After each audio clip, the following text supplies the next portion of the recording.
Good evening, listeners out there.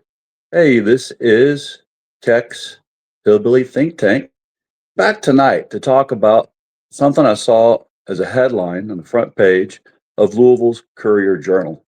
It says Trump plans to push to restrict asylum. And as I was reading this article, it really struck me as interesting. My family was immigrants here over the years. Some of my family came here around the time of the Mayflower. Others came not long after that. Others came as recently as late 1700s, early 1800s, mid 1800s. Some of them even came seeking asylum from Germany and Prussia. These folks that were seeking that immigrated to Indiana. The rest of my family ended up immigrating to Kentucky early on in our history. Like I said before, a lot of them came with Daniel Boone through the Cumberland Gap. So I really feel as if I have a connection to asylum seekers. Now I'm looking back and it strikes me as interesting because we also know that 40 to 60,000 Afrikaners are being allowed rapid asylum while at the same time we're making sure that no one else can get in this country.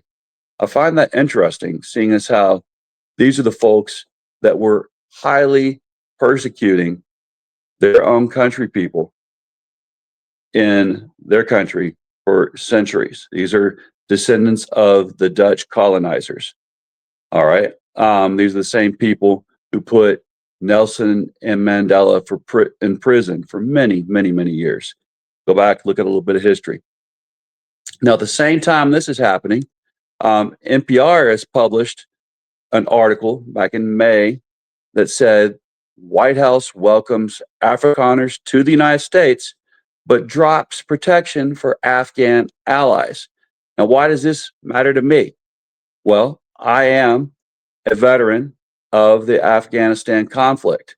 As I shared earlier in a previous post, I was in country in Pakistan, Afghanistan, as soon as the attack happened on 9/11. I was already deployed with the 15th Marine Expeditionary Unit, special operations capable. I was a hospital corpsman for the Special Operations Platoon of the 15th MU. So I know for sure that these Afghans that have been allowed into this country, and we tried not to let many of them in as it was, we left way too many of them behind. These Afghans that interpreted for us, that put their lives on the line in order for us to be able to complete our missions with their assistance as interpreters. If they are sent back, and as they're being sent back to Afghanistan, they're going to be slaughtered. There are veterans groups working around the clock to try to keep this from happening, but that's not the way we're headed. Now, I was thinking back in history also, try to think if there's anything in my culture that has something to say about what we should do about asylum. So I look back to some of my earliest childhood stories, and those came from the King James Version of the Bible. Now I tend to read the New Revised Standard Version, but still the stories are the same, just different language, Old English, modern English. They still tell the same story about asylum seekers. Let's look at one of the first ones, one of the ones that's most important in our stories. This is Abraham. We all know the story of him going to Egypt to live as an alien when severe famine afflicted Canaan. All right. And he was there in Egypt and survived that famine in Canaan, his homeland, because of the hospitality of the Egyptians. Remember, the Egyptians have the oldest culture. It dates way back before any of ours. Next story that came from my King James Bible and my current NRSV was Jacob's family. If you recall that story of Joseph and his coat of many colors, we made it into a wonderful, wonderful musical called Joseph and His Technicolor Dreamcoat. Well, as you remember, there was treachery in the family. Joseph's brothers were jealous of him. They tried to kill him. They didn't succeed. He was saved. And went into Egypt and was given refuge there. He ended up becoming very, very close to Pharaoh. He actually became Pharaoh's right-hand man, his person that Pharaoh listened to for the most important advice he could ever receive. So when another famine came, guess who needs asylum now? Jacob, the father of Joseph, needs asylum. They need some place to go. There's a famine that is killing everybody in their homeland, and they're trying to decide where to go. And they go to Egypt. They're about to be turned away, horribly turned away, right? All these treacherous brothers are going there with their elderly father, Jacob, trying to save the whole family. And who should rescue them?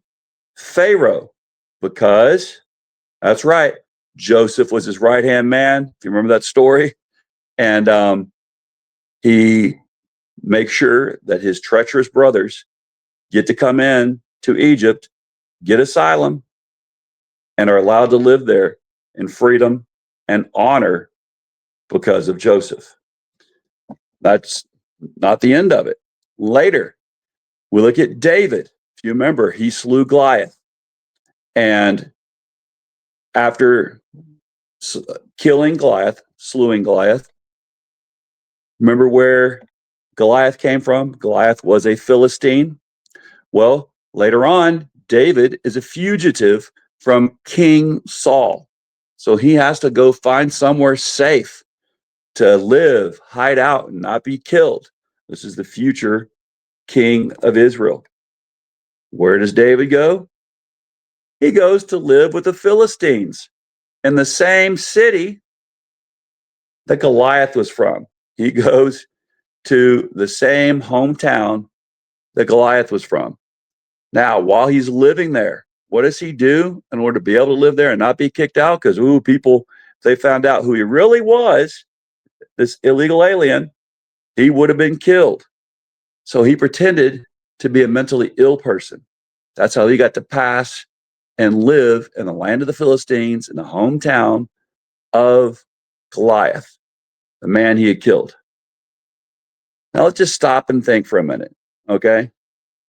If we profess to have Judeo-Christian values in this wonderful country, in this wonderful state that I live in, Kentucky, in a wonderful county of Hardin, shouldn't we look back to our traditions that we hold dear and to the book that we hold dear and look for some inkling of maybe where we should get our ideas about how to treat strangers in our midst?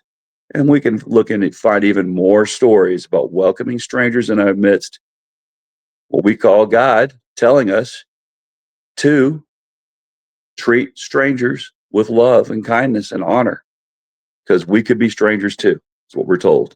Someday we could be strangers in a strange land, right? We're all just here building the kingdom of heaven together in love and honor. So, as the great, great, great grandson of immigrants, and I would probably cut out a few more greats if I go back some places on my tree, I know that I am the product of immigrants and asylum seekers. One of my ancestors was brought to this nation from England as basically a slave. He was paying off debt that he owed in England and couldn't pay. All right.